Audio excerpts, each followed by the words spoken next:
আলী হোসেনকে শিবির করে তারা চালিয়ে দিচ্ছে, দাঁড়িয়ে দিচ্ছে, সে আলী হোসেন ছাত্র দলের সাথে কানেক্টেড। গতকালকে একজন নারী শিক্ষার্থীকে ঢাকা বিশ্ববিদ্যালয়ের একজন শিক্ষার্থী, আমরা তাকে বলছি বিকৃত মস্তিষ্কের শিক্ষার্থী, সে যে শব্দ চয়ন করছে সেটার আমরা সাথে সাথে প্রতিবাদ জানিয়েছিলাম। আমরা বিশ্ববিদ্যালয় প্রশাসনকে লিখিত অভিযোগ দিয়েছি তার বিরুদ্ধে ব্যবস্থা নেওয়ার জন্য, কিন্তু আমরা দেখতে পাচ্ছি সে অপরাধীকে দায় মুক্তি দেওয়ার জন্য সে আগের কায়দায় শিবিরের উপর দায় দিয়ে দাও রাজনীতি শুরু হয়ে গিয়েছে।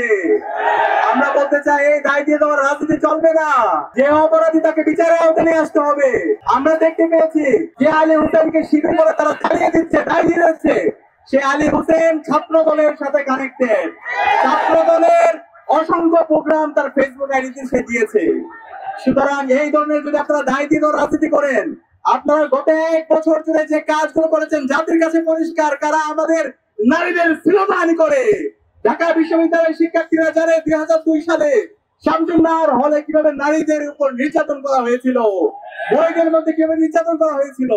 গত 1 বছর জুড়ে 40টার উপর দর্শন করেছে যারা আজকে নারীদের অধিকারের কথা বলছে।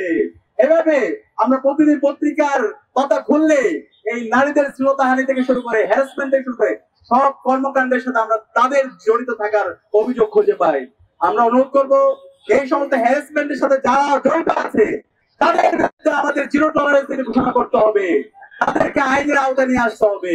ঐক্যবদ্ধ শিক্ষার্থী জোটের পক্ষ থেকে আমাদের প্রতিজ্ঞা হচ্ছে প্রতিটি ক্যাম্পাসে নারীদের জন্য নিরাপদ ক্যাম্পাস গড়ার আগ পর্যন্ত আমরা থামবো না, আমরা আমাদের লড়াই চালিয়ে যাবো ইনশাআল্লাহ। সবাইকে অসংখ্য ধন্যবাদ। সালাম আলাইকুম।